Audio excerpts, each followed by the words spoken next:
So welcome everybody to the Saskatchewan Pulse Growers webinar series. Today we are going to have a webinar that is focused on weed control and pulses. My name is Sherry Lynn Phelps and I'm the Agronomy and Program Seed Manager with Saskatchewan Pulse Growers. And with me I have Andrea Lauder, who's our Communications Manager. She's done all the heavy lifting in terms of organizing the webinar and getting everything set up, and we'll be looking after the functioning and administration of it today. And without her, the webinar just would not be possible. So welcome to our first webinar in the new Pulse series. We have 3 scheduled so far, and we'll look to adding more as the year goes along. Webinars can be found on our website under News and Events tab. CCA and CCSC credits are available for those that are looking to get some CEUs today. To get CCA credits for today's webinar, you must be watching it live. For those who have attended the webinar, Andrea will be sending out an email after the webinar requesting your number. At this time, you can respond with your number, and if more than one person is watching with you, you will need somebody to verify those in attendance and can include all the CCAs that are watching with you. The webinar will be recorded and posted to the Saskatchewan Pulse Growers website for future viewing for those that are unable to attend or for those of you who would like another look. And the videos will be posted under our Communications tab on the website. The process for today's webinar, we will and have muted all the participants, but we will be taking questions through the question box that's located in your GoToWebinar box. You can send questions at any time, but we will hold the questions until the end of the session. For today's webinar, Eric has divided his talk into 3 sections, and so we can address questions after each section and again at the end of the presentation. Today's speaker is Eric Johnson, who is a research assistant at the University of Saskatchewan. Eric has over 30 years of research and technology transfer experience, working as a weed biologist and an officer in charge for Agriculture and Agri-Food Canada and Scott, as well as a soils and crops agrologist for the Saskatchewan Ministry of Agriculture. He has published or co-published 75 scientific manuscripts and 4 book chapters, contributed to over 250 conferences or workshop proceedings, and participated in many technology transfer and media events in his research career. Many of you on the call today will recognize Eric and will definitely recognize his voice. The topic that Eric is going to address today is weeds in pulse crops. And in this webinar, we will learn about the use and potential of group 14 and 15 herbicides, pre and post herbicide layering, and Valterra Roundup Ready canola management in Roundup Ready soybeans. I will now turn the controls over to Eric and look forward to his presentation. Okay, thank you, Sherry Lynn, and thank you, Andrea, for organizing this. Welcome, everyone. I hope we have a very good dialogue today. It is different when you do a webinar. You're actually just sitting in your office talking to yourself, which I tend to do quite a bit as I get older, so it's not, I guess, that much different for me. But I hope I can provide you with some fairly useful information. Some of this is not is work that's under in progress, and registrations would be pending and things like that, but it will give you some idea as to the type of work that's going on. So my first slide, for those of you that don't know me, that's a heavily photoshopped picture of me taken by the Saskatchewan Pulse Growers. Anyways, we'll get into my talk. So the topics I'm going to cover today, as Sherry Lynn has mentioned, I've done an awful lot of work over the years on Group 14 and Group 15 herbicides, and I want to give you a bit of update of where we're at with that. A new concept we're working on, well, actually maybe an old concept, but a concept that we're perhaps reintroducing, and herbicide layering, so pre and post application. And then I'll finish off with a recently completed study by a graduate student, Allison Moreau, on Valterra Roundup Ready canola management in Roundup Ready soybeans. I think a lot of you would have seen this this slide before. The main reason that we're looking at alternatives, herbicides and ways of controlling weeds and pulses is due to herbicide resistance. And pulses are very highly reliant on group 2 herbicides, ALS herbicides, and as you can see, that's the #1 mechanism of action in terms of the number of species with resistance on a worldwide basis and certainly on a prairie basis. So there's definitely needs to look at alternatives if pulse production is going to remain sustainable. The other thing, of course, is glyphosate-resistant kochia is now becoming present in Saskatchewan, or is now present, and so it has potential to become problematic in a number of crops, and additionally to being glyphosate resistant, these are also all these biotypes are also group 2 or ALS resistant, and more recently Hugh Becky has identified one population of group 4 resistant kochia. Additionally, the other glyphosate resistant weed that has been identified in Montana is Russian thistle, and during some of my survey work in 2013, I did see populations in southern Saskatchewan that I was suspicious of, and Hugh Becky is going to follow up this year to see if that's the situation. So our research in pulses over the last 5 to 6 years has focused primarily on group 2 resistant wild mustard, particularly for lentil production. In the Rosetown, Elrose area, wild mustard is highly problematic, and a lot of it is group 2 resistant.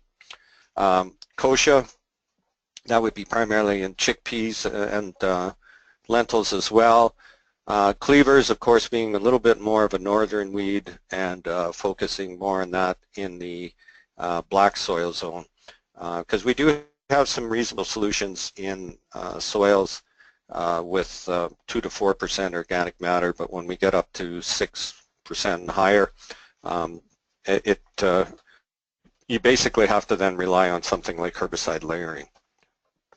The other thing we also are looking at is there an opportunity to manage group 1 resistant wild oats and green foxtail with some of these herbicides. So that was my initial interest in peroxysulfone, and still is quite a bit of an interest, but certainly a lot of the growers in terms of the group 15s are also interested in the their ability to control broadleaf weeds.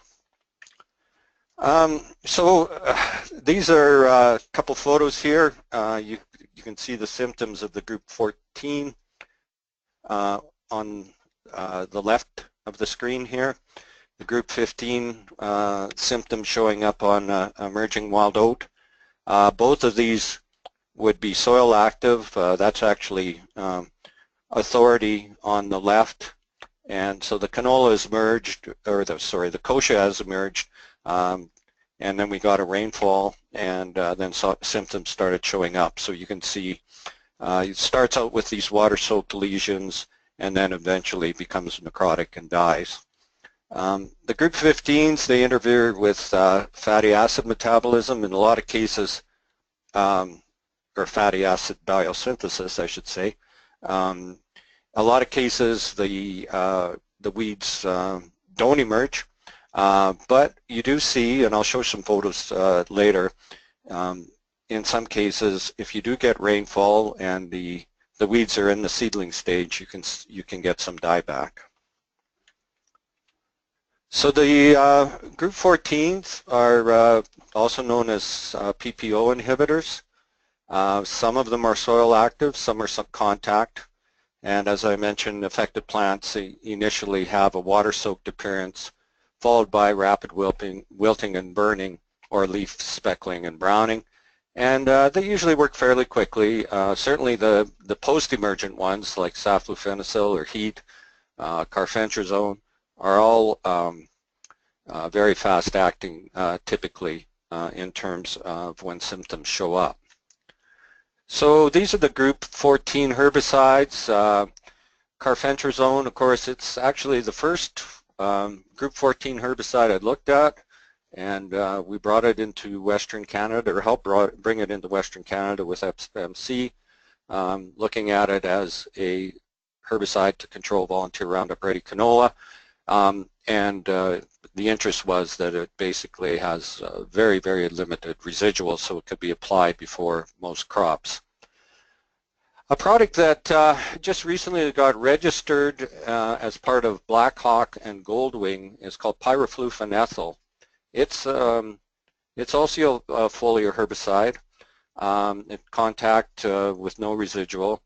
Pyrofluoroethyl I've looked at off and on for a number of years and never really found a fit in it, but New Farm has, and I'll talk a bit more about that in a minute. Fomesafen or Reflex is a foliar residual herbicide for dry beans and soybeans, and that's registered in the Red River Valley of Manitoba. We do look at it every once in a while, but because of its residual characteristics, it likely will never be registered in Saskatchewan. Fluthiazette methyl is a foliar group 14 as well, and the trade name is Cadet. It's registered in the soybeans in the United States, but it's not registered in Canada, and we're looking at it in terms of perhaps as a tank mix partner with something like Solo or Sencor to just heat up the control of ALS-resistant kochia. Saflufenicil or heat is foliar with a short-term residual. I think people are really familiar with that. Flumioxazin has been around a long time. I first evaluated it in 2000, and again, it took a while before we found some use for it or some way of making use of it. It does have foliar activity, really good foliar activity, and it also has a moderate soil residual, so about 4 to 6 weeks long. And the final one is sulfentrazone, the trade name's Authority, soil applied as well, and but a much longer residual than flumioxazin.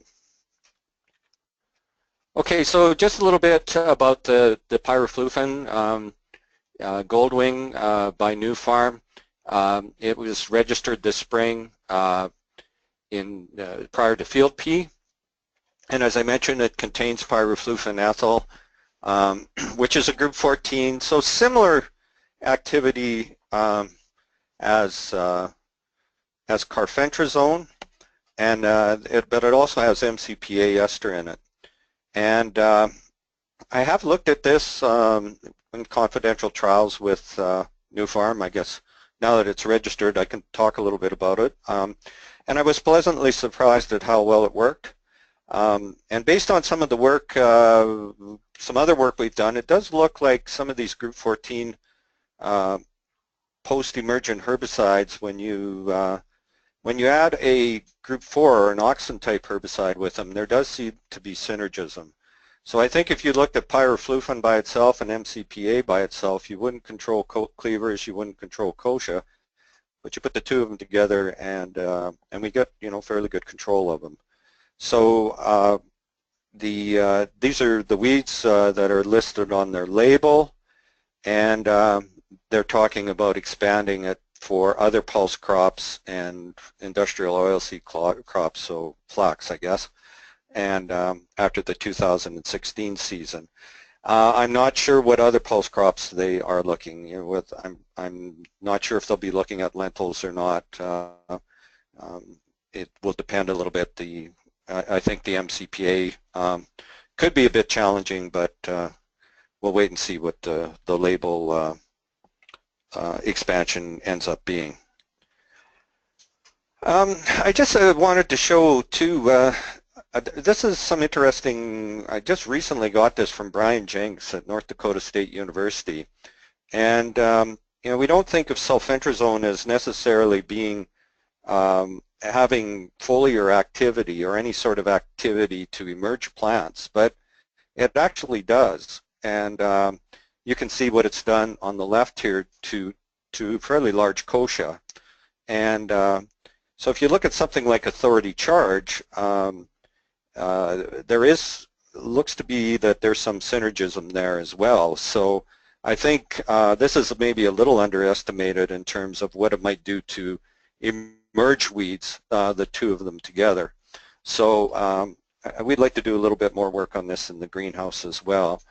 One of the other things I'd like to point out about this is that growers ask in terms of applying authority after seeding, and the label I think states that you have 3 days, and people would like to delay it beyond that. I think beyond 5 days, if you got any cracks in the ground and things like that, you could burn off the tops of your pulses. And I'm not sure why people actually want to apply it post-seeding pre-emergence. It needs moisture to activate it, so the earlier you apply it, the more likely for activation. It's got soil residual, so, you know, season-long residual. It's not a matter that you have to worry about you know, the residual breaking down. And like I said, there is some risk of burning, and even the seeding operation provides some incorporation, and, you know, a little bit of incorporation of the herbicide also helps activate it. So I think if you know, a lot of you that are on the line here are agronomists talking to growers, and like I said, I'm not sure why they would. There's really no reason to apply it post-seeding pre-emergence, and the risk is, and there is risk involved. Okay, so I want to talk a little bit about some other Group 14 research that we're doing, and fall applied flumioxazin or Valterra in lentils, and then I'll also talk about post-emergent fluthiazide methyl as a tank mix with Solo or Sencor. So as I mentioned, it's a soil-applied Group 14 herbicide. It's got shorter residual than authority. We have investigated both fall and spring application prior to lentils. We did feel that there was too much risk associated with spring application based on, you know, some of I limited a number of studies, but there is more testing underway, and I know the fall application will be, the registration has been submitted. And again, it's been a little difficult to find out or figure out what to do with this herbicide, but we have found when we apply it in the fall, and it's either tank mix with glyphosate, or I think also if you were didn't want to tank mix the glyphosate, we should probably apply some sort of non-ionic surfactant with it for emerged weeds. But what we find when we tank mix it with glyphosate, you get really good control of narrow-leaved hawksbill, dandelion, and other winter annual weeds. So the glyphosate helps burn off any emerged weeds, and then the short-term residual, you know, prevents the emergence of new seedlings. And so you're starting off with a fairly clean crop in the spring. And we find too that it's enough residual to control the early spring emerging kochia in most of our studies. And so that's another benefit of it. So really, it's a matter of perhaps reducing selection pressure on your kochia in the spring with your glyphosate by reducing that population dramatically with the fall application. And this is just showing some data. We're collecting more and more data of this, but at kochia we have 2 site years, and even at the lowest rates we're getting, you know, well over 90% control. Narrow-leaved hawksbill, a little more challenging, have to go to a slightly higher rate, but that's still the registered rate of 107 applied in the fall. And then things like stinkweed and shepherd's purse, we get pretty good control of that as well. And this is just showing that this is a study done by a graduate student with Rennie Van Acker a few years back, and it just shows that most of our kochia, 60%, emerges in early May in that pre-seed burn-off timing. So the residuals there long enough in most cases to control that early kochia emergence. Okay, flucliacet is a group 14 post-emergence. We found it to be pretty effective on kochia, not as effective on wild mustard, but it does cause some injury.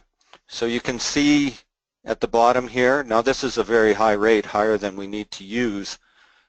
We do get certainly some burning with it. The injury is transient, and it's just a matter, will farmers accept that injury? So this is actually another picture. This is 7.5 grams active, 7 days after treatment, so a lot of burning on it, but that's about 2 times the rate that is required.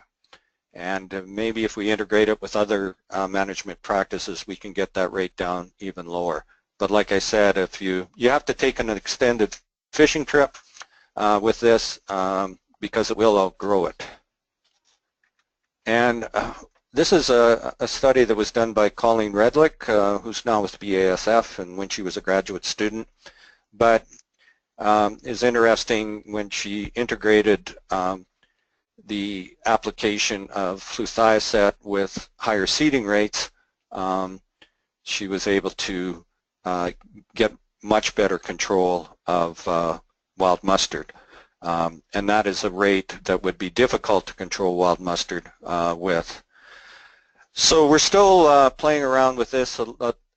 This is a few years away from registration. There are some things that FMC, it's an FMC product, has to work out in terms of with the registration in the US before they would bring it into Canada. Okay, focus herbicide. It's registered in corn, soybean, and now wheat, both spring and winter wheat, but not durum wheat. Focus is a combination of carfentrazone and peroxysulfone. I'm going to focus on the peroxysulfone aspect of it. Although this is a pulse seminar for any winter wheat growers on the webinar today, if you have problems with downy brome or Japanese brome, if you apply focus prior to seeding in the fall, you'll get, we've had very good results in controlling these two weeds. So it's also soil active.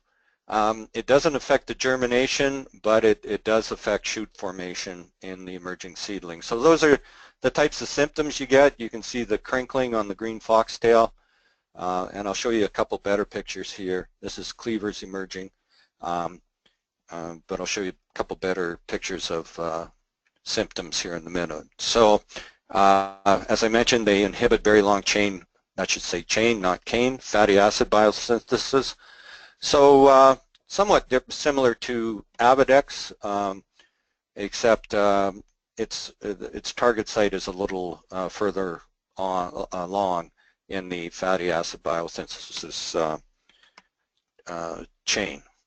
So these are some photos I took yesterday, actually, and of course we've had a very dry spring, and we didn't have expectations of this working very well. But last week we had 20 mils of rain at the Kernan Research Farm, and so I went out just to see what sort of activity we were getting, and we're starting to see symptoms. So just a couple of interesting things here. You can see this funny shaped shoot here, similar to the symptoms that you get with Avidex. So it's having trouble emerging. I pulled some of the soil back. Emerged wild oats starting to show symptoms here. You get this buggy whipping and drying down of the leaf, and these will eventually die. This is a stinkweed. that's starting to show symptoms. So again, the curling and you get some crinkling as well. And another interesting thing here is you see this little notch in the leaf margin, and usually a stinkweed will be smooth here, just like that leaf here. So what happens is this mid-rib is actually shortened, and you get kind of a drawstring effect, pulling the leaf backwards. So that's another symptom of injury. And here's some emerging cleavers there. It's starting to get some abnormal leaf growth as well. So I'm optimistic on those places that have had rain so far this year that the product will work reasonably well, because it is a soil active, and it requires moisture. And if you have dry springs like you had last year, you can have really total failures. In terms of tolerance, we found peas and lentils have exhibited very good tolerance. Pea tolerance is better than lentil tolerance, but lentil tolerance is still good. We've also tested it on chickpeas, and chickpeas look tolerant as well, and we're just starting to look at it on faba beans. Now, for the past 2 years, we've done a number of studies looking at fall versus spring application, and generally, if you do get moisture in the spring has been slightly better than fall, but fall application has never been that much worse, and for the past 2 years it has been actually superior to spring application. And so I think fall application really does reduce your risk of failure. It might not, you might not always get great control, but I doubt that you'll ever get failure if you at least get some moisture over the winter. And this is going to be a challenge with a number of these things I'm talking about in the future. They're going to involve soil applied herbicides, and my experience is that growers aren't crazy about applying things like this in the fall. But Focus, I mean, has a lot of flexibility. It's registered on a number of crops, and will be registered on, pulses in the future. So I think there is potential, farmers can put it down and still keep their cropping options open. I'm just going to quickly go through these slides. This is just showing wild oat control in with Focus. Fall application is over here, and we're getting quite good control compared to spring application. In terms of cleavers, and on Scott soils or soils in the 2 to 4% organic matter, we found peroxysulfone to be very effective. And even in the dry spring last year, or 2 years ago, which wasn't as bad as last year, we are getting pretty good control of cleavers. So it is a product that around Scott, Wilkie, up to North Battleford would be an option for pulse growers for controlling cleavers. This is 2015, and you can see the spring applications in terms of wild oats were very not effective at all. These are the rates where it's registered at, approximately between 100 and 150 grams. So we were getting suppression last year, and I won't bother with this because it basically repeats the same thing, and we should move on. Basically, it just says if it rains in the spring, it works well. So as I've mentioned, it's been very effective on cleavers and soils with 3 to 5% organic matter, provided there's adequate moisture. I have limited data on other weeds controlled. It can be quite variable, but I think this would, I have been suggesting as terms of expectations. Wild oats, about 70% control, but it can range from 40 to greater than 90%. In terms of wild mustard, perhaps around 50% control, but I have limited data on this. We're going to try to collect more data. And kochia is highly variable, so any level of control is a bonus. and I'll just show you here. This is just kind of summarizing all the data points that I had from Scott from 2008 to 2012. So these are the range of the controls, and then this is the mean control. So, you know, when we get up to the rates here, we're getting close that we're applying. We're getting close to, you know, 80% control, but as I mentioned, as low as 40 and as high as 90. Cleaver control at Scott has been very good. Green foxtail, not that many data sites, but it's quite effective on green foxtail. And then just to show you on kochia, the sort of range of control that we'll get, anywhere from 0 to 90%, and it's all rainfall dependent. And so the future things that we're looking at for lentil will be investigating combinations of flumioxazin, peroxysulfone, and the combination of the two. And then we're going to look at that in terms of seeding rate and post-emergent solo in combination with low rates of cadet or thiacet methyl. So that's a study we'll be starting this fall. Okay, that's my first section and my longest section. I mentioned, or Sherry Lynn mentioned, that I would take a quick break and see if there's any questions so far.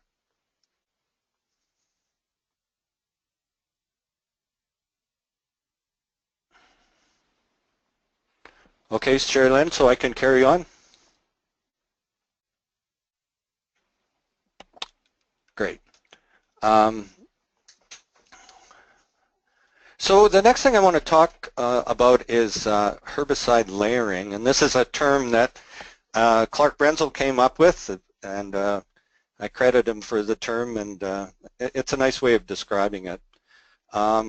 So it's really using combinations of pre- and post-emergent herbicides of different modes of action, and it's mainly to reduce risk of weed resistance and improve overall weed control. So we know that tank mixing herbicides of different modes of action is one of the most effective ways to delay herbicide resistance. We can't always tank mix these herbicides because some are pre and some are post, but we feel if we can use them sequentially and they can all contribute to overall good weed control, that this will be a way of managing resistance as well. To date, our research has focused on controlling group 2 resistant cleavers on soils with organic matter greater than 5%. So we know that products like Authority and, as I mentioned, Focus are pretty effective on cleavers in soils, you know, in that up to that 5 to 6% organic matter. When you start getting higher organic matters, then those products get tied up a bit, and the efficacy goes down. So, but we started looking to see if we do put those on pre, does it help the post-emergent herbicide work better? And so the concept is we apply a short or medium-term residual product, and we really want to reduce the weed population for the in-crop application. And so, as I mentioned, resistance is a numbers game. We reduce the numbers and we reduce selection pressure. And you know, the idea is to use different herbicide groups and maybe 3 to 4 modes of action in the crop overall. So this will be a different philosophy for growers and something they're going to have to get their head around, that they're not going to just be able to apply one herbicide and get perfect weed control. So I just wanted to show you this from this spring, this picture here. This is actually a study that we're looking at in terms of improving control of things like kochia and wild oats in Liberty Link canola. But this is Fall of Pride Fortress, and the control of or the suppression of kochia this spring was very good. And we don't typically think of trifluralin being that good on kochia. When it was first registered, it was definitely on the label, but through the drought years of the 2000s, they pulled it off their label. But you can see that again, that's getting off to a nice start with much lower populations of kochia, and will make your burn off easier and your in-crop weed control easier. And this is just a study to kind of verify that increasing the number of mode of actions can really reduce your risk of resistance, and this was done in Illinois on a number of farmers' fields, and they were wondering why some fields had such high numbers of glyphosate resistance and some didn't have glyphosate-resistant water hemp. And they found that, if they got up to about 3 modes of action or even over 2 modes of action in the year, their probability of resistance, declined to very low. You didn't eliminate it. And then the proportion of resistance was very low as well. If you're only using 1 or less than 2 modes of action in a year, you have an 80% probability, and over 60% of your population was resistant. So that's part of the philosophy behind this layering thing. One of the other products that I haven't talked about before is that should be registered soon is clomazone, and the trade name is Command. Clomazone is a bleaching herbicide, again soil applied, a very old herbicide, been around for a long time. Has a fairly limited weed spectrum, but it is again effective on cleavers, and you can see the bleaching symptoms on it. And it's a group 13, so it's a unique mode of action to Western Canada. And what we did in our studies here, this is on rostrum on a soil with about 6% organic matter. This is from 2014. We just looked at control of the pre's by themselves. So the pre's are up here. So Command at a low rate, Command at a medium, Command at a high rate. Now, this is not that good of control in this particular study. Again, it's going to be dependent on rainfall, but you can expect higher levels of control typically. And then if you look at Viper by itself or Bazagran by itself, this was what we were getting in terms of control. So suppression, but it was interesting when you put all of these and you combined the soil-applied herbicides with the post-emergent herbicides, or in this case we had 2 soil-applied herbicides, we found that we got the levels of control higher than the levels of the control by themselves, by the pre and post by themselves. So this is in rostrum in 2015. We didn't end up with getting that good of control with the Command and the Bazagran together post. We should have used Viper. We weren't sure in here that this was group 2 resistant, so that's why we use Bazagran afterwards. They are group 2 resistant, but you can see the authority followed by Bazagran worked again extremely well and put us over that at 80% control.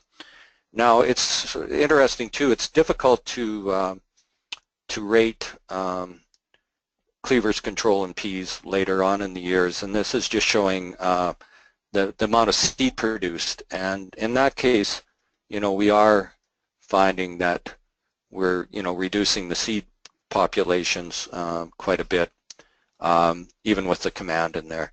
So those are some options, and we will carry on doing quite a bit more of this layering type work on other weeds as well. So the point, I guess, is I'd like to make to growers though is that they'd love a silver bullet, a glyphosate resistance, and we've learned that glyphosate resistant crops aren't silver bullets as well. I don't think there's going to be a silver bullet. It's not going to be the weed control that they're going to have to employ in the near future, unless something dramatic comes along, is going to be relatively more complex than what it is now. Okay, that's my end of part 2. Any questions?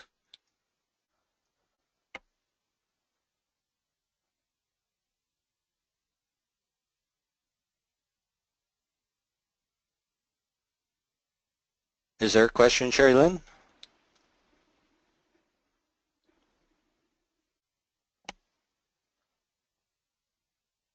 So there is a question, I just need to hear it.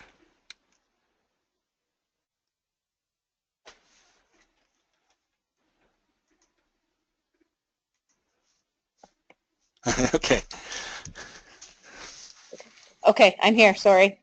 Can you Okay. hear me, Eric? I can, yeah. Okay. There was a couple questions just regarding kind of in-crop herbicides, and I know you didn't really talk about that, but there was some questions out there.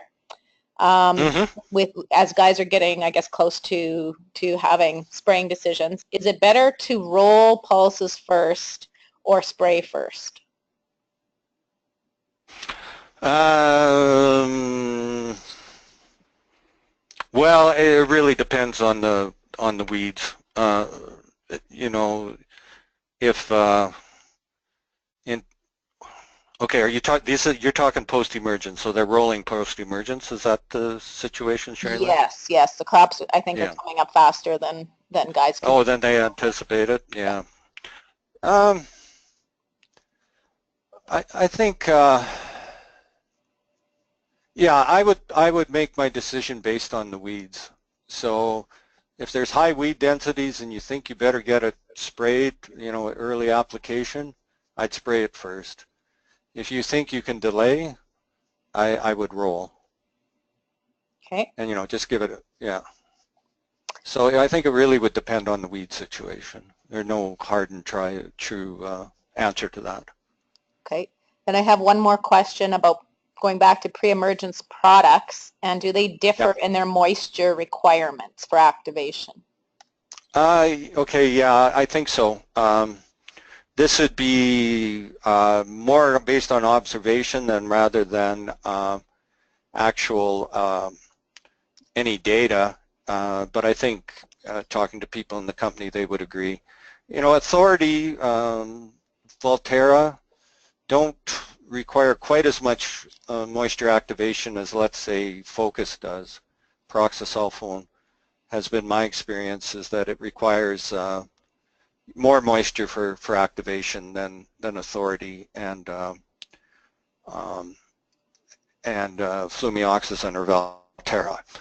In terms of triolate, Avidex, trifluralin, ethylfluralin, they'd be somewhere in between the two, but you know, closer to the sulfentrazone and the flumioxazin.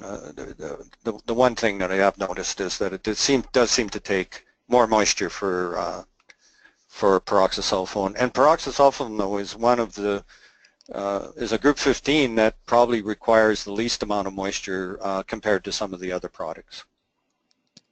Okay, thank you. Sorry it took us a little bit to get the sound figured out. Yeah, no problems. Okay, so my last thing I'm going to cover, and so I should be right on time here, is just quickly go through. We have started doing some work on soybeans here. We certainly in Saskatoon are not the best soybean growing area, but we have started to do some weed control work, and we'll continue to do that. So in terms of the background, certainly majority of our soybeans grown are glyphosate resistant, and so a large portion of canola that's grown is also glyphosate resistant, and so it does become a bit of a challenge, and probably volunteer glyphosate resistant canola is one of the most common weeds in Roundup Ready soybeans right now. So Ali took a look at a combination of pre and post-emergent treatments. The pre-treatments were 2,4-D, tribenuron or Express, and saflufenicil or Heat. The post-emergent treatments were bentazone, bazagran, fomesifan or Reflex, and as I mentioned, it's probably a product that won't come to Saskatchewan because it's got carryover concerns. Viper, which is Mazamox and bentazone, thiophansulfuron, which is Pinnacle. Now that application rate, we did make a mistake on that, so it's about 2 times higher, or maybe even 3 times higher than it's supposed to be. And the other last one is not registered in Western Canada. It's a Group 2 chloranzolam, and the trade name is first rate. And so we had glyphosate checks, and all the burn downs included glyphosate as well. So all pre-emergent herbicides work pretty similar in terms of their control, and the only thing we did find is that we did get some injury to 2,4-D in Saskatoon. Now the first year we weren't aware that you're supposed to wait 7 days after spraying before you seed soybeans if you use 2,4-D. So we waited 7 days in the second year, but we still saw some injuries. So I think it might have to do with our soils in Saskatchewan, and perhaps maybe a little more risk to be using in Saskatchewan. Didn't see any issues in Manitoba where we did this study, or at Indian Head actually. Now if you just look at the crop injury ratings, you can see here that anything that had 2,4-D beforehand had basically higher injury ratings. And because we had such a high rate of thiophansulfuron, we got quite a bit of injury with that too. So don't read in too much into the thiophansulfuron or the pinnacle readings here, although it does become interesting in terms of control later. So this is what the symptoms look like in terms of 2,4-D injury. So, you don't really get that trifoliate anymore. You get, 5 leaflets or 4 leaflets, and there's some more here. This was in 2015. This was in 2014 where it was much more evident, but you could still find some in 2015.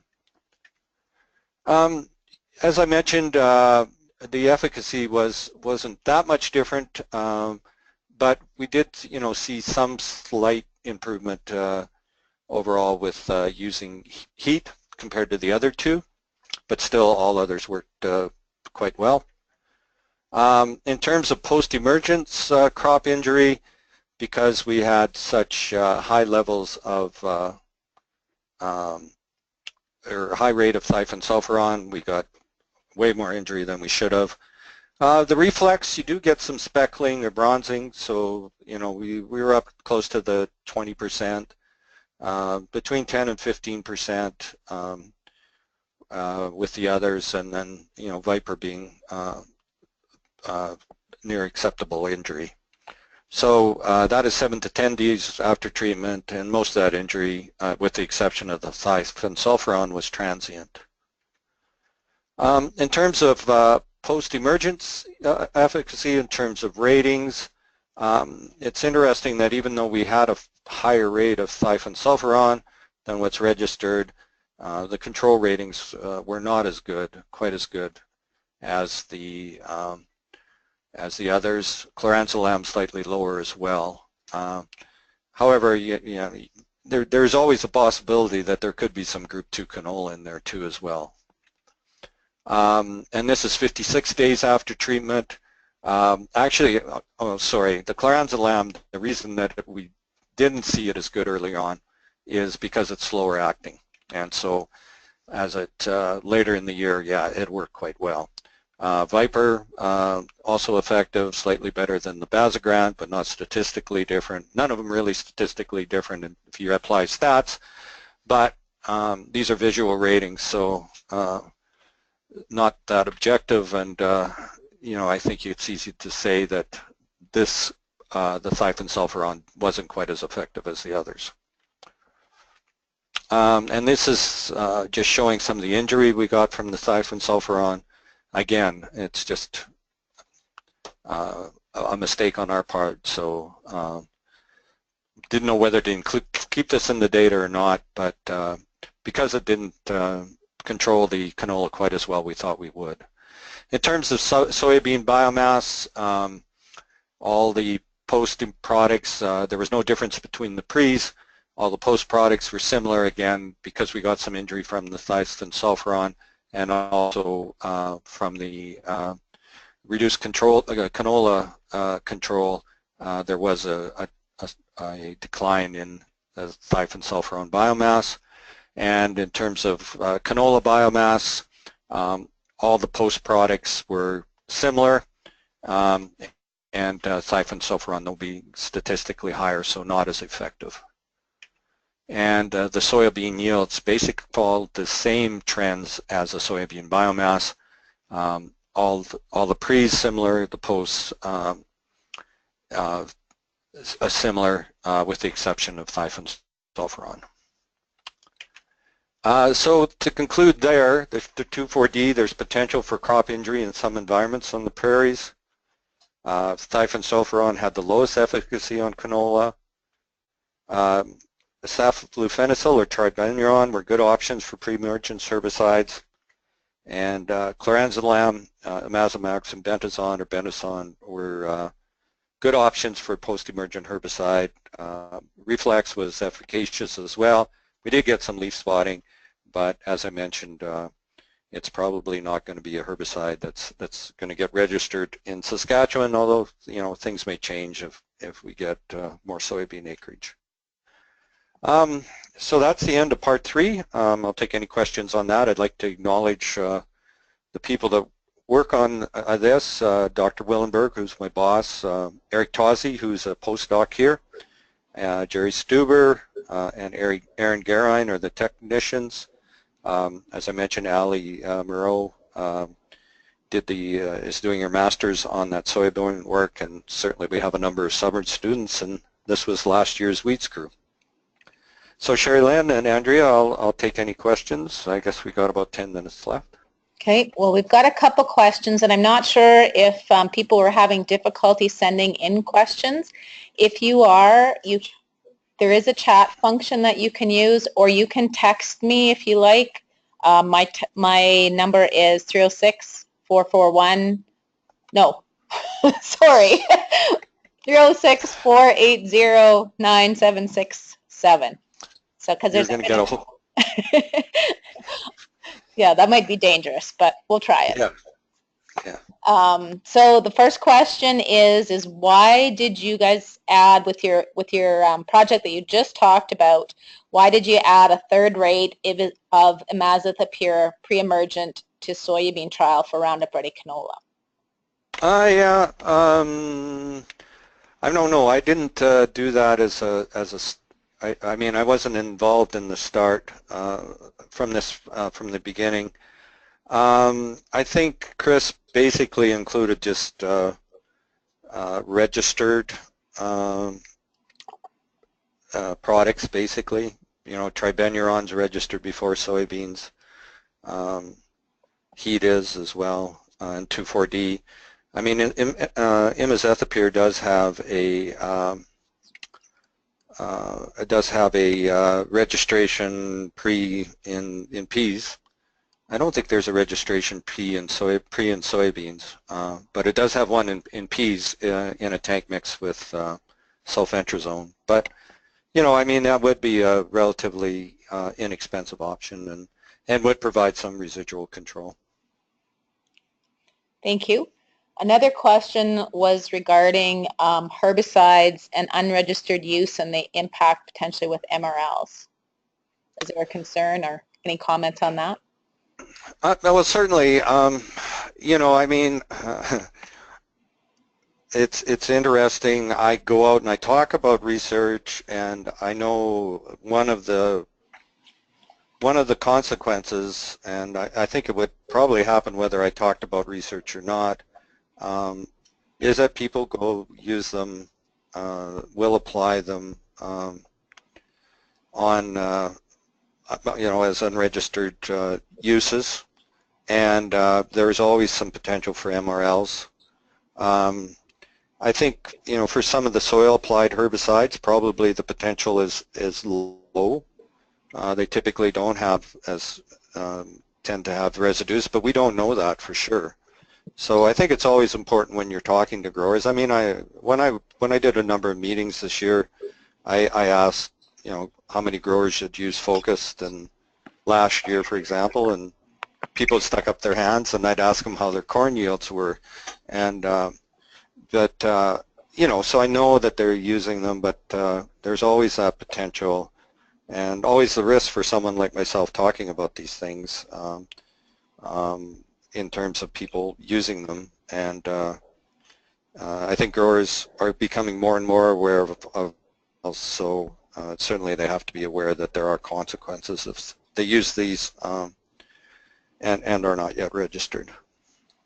Okay, thank you. 2 more questions so far. 2,4-D amine or ester, which one is more mobile in the soil, or is there a difference in persistence or effect on the crops? Okay, there's some slight differences, and so the ester in theory should be somewhat less damaging, and but you're cutting things fine. I wouldn't say, I mean, those were ester formulations that we were using, and we got injury. I can't remind, one's more soluble than the other, and that's how it works out. Clark is very good at explaining that, but I think I've got that right. Okay, Clark actually commented that the amine may be more mobile in the soil. So thanks. Okay. Clark. Okay. So is he disagreeing with me or agreeing? He's not saying either, just that the amine may be more mobile. Okay. So I'm not sure what that means. Another question is, any issues with spraying a group 2 pre-burn followed by a group 2 in-crop for peas, especially under the dry conditions that we currently have? So it must be somewhere from Northwest. So putting a group 2 pre and a group 2 in-crop. Okay. Well, I guess the biggest risk, you know, it's not the best in terms of a resistance point of view. I guess they're probably asking in terms of potential for herbicide stacking. So it would depend on the, you know, there's any group 2 that they're using pre on peas. I wonder what they're using. They didn't say. Express, then Viper. Oh, Express and Viper? Yeah, okay. Or Odyssey. Yeah, or Express and Odyssey, and perhaps, are they thinking in terms of, you know, the potential for stacking next year? Probably a bit of both, yep. Stacking. Yeah, yeah, I mean, I try to discourage using, you know, group 2s more than once in the growing season for one thing, but mainly from a resistance point of view. Way back when we did all that stacking work, products like Express or Refine or Flurazolam Frontline that have very low residual, they don't really stack. And, you know, the herbicides that were particularly bad for, actually the worst herbicide was Sundance. And if you use Sundance or Sundance and Pursuit together, you get stacking. But other than that, you really don't see that with, you know, a short residual herbicide like Express or the other products that I mentioned. Okay, so it's more from a herbicide resistance standpoint. Yeah. That'd be concerned. Yeah. Yeah.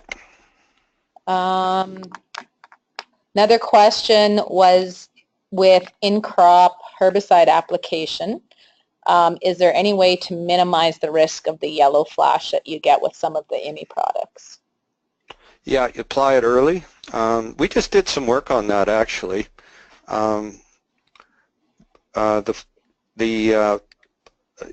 we looked at different stages, and we actually applied 2x rates. So we applied it at you know, 2 nodes, 4 nodes, and then greater than 6. And now, in some cases, in the first year we did it, really the environment or time around spraying was very critical. So it was cool and wet. We got a lot of water. The plant's not able to metabolize the herbicide, so it really didn't matter what we did there. We got, yellowing. And but in saying that, even at 2x rate, at the end of the year, it had no effect on yield. In this past year, where it was drier, we applied early, and then at the I think it was 2, 4, and past the 6. And certainly past the 6 at the 2x rate, we got that yellow flash. And we got, fairly severe delay in maturity and a slight, but not statistically lower, a lower yield. So I think from what I've seen is that if you're going to err in terms of timing, you're better off to be early than late. And I think especially in a year like last year, the peas were probably more advanced than people thought. We had the frost, we had drought, so they're shorter, and a 6-node pea when there's a drought is pretty small. So I think timing's the big thing. But again, the flash is, based on our research, is I know we've looked at trying to select varieties that don't show that flash as much, but we haven't really made any advances in that. But it usually doesn't mean any yield reduction, based on our studies anyways. Okay, thank you. Will applying Viper early, some plants not quite at the 3-leaf, affect yield? Worried about controlling wild mustard before they get too large. Applying early, too early? Yeah, I don't think it's a huge risk. You might get I would not, it wouldn't, you might again see some transient injury, but I don't think you're going to see any sort of yield reduction from it. Okay. And then are there any benefits to including 2 different group 2s in one product? No. Well, that was easy. And then the last one is... Well, okay, just a second here. I guess from a resistance management point of view, no. I mean, the only thing I guess is that there's, there are different, I mean, group 2s have different spectrums of weeds that they control. But yeah, in terms of resistance management or anything like that, I mean, we have 2 group 2s together in Odyssey and in Aries, for example. But yeah, from a resistance management point of view, and I can't think in terms of pulses, what other group 2s you would mix together and what advantage you would have for weed control. Okay, thank you. And we have one last question, and that is, what can you expect for residual control of cleavers from heat versus authority as it pertains to duration? So which one has more residual control of cleavers, heat or authority? Well, authority is much longer residual. Heat is variable. You might, I kind of try to think of it in terms of its residual as being similar to pre-pass and cereals. It varies from year to year. It depends a lot on moisture.